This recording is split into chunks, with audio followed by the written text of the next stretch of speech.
Replacing an evaporator coil. Do the pump down.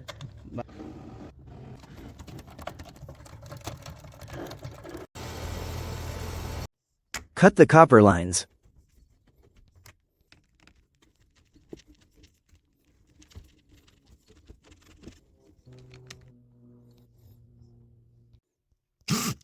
Remove the supply plenum. Install the new evaporator coil. Make sure it has pressure. Clean the lines as best you can. And prepare the copper connections for the new coil.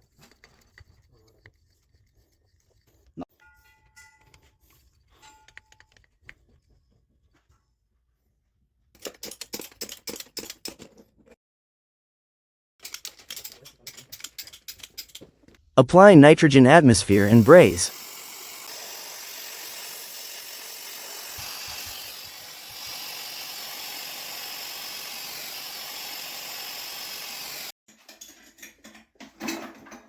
Pressurize with nitrogen to ensure there are no leaks.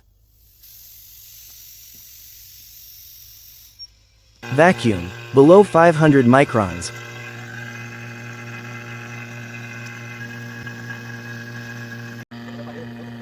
Open the valves. Turn on the thermostat. And that's it.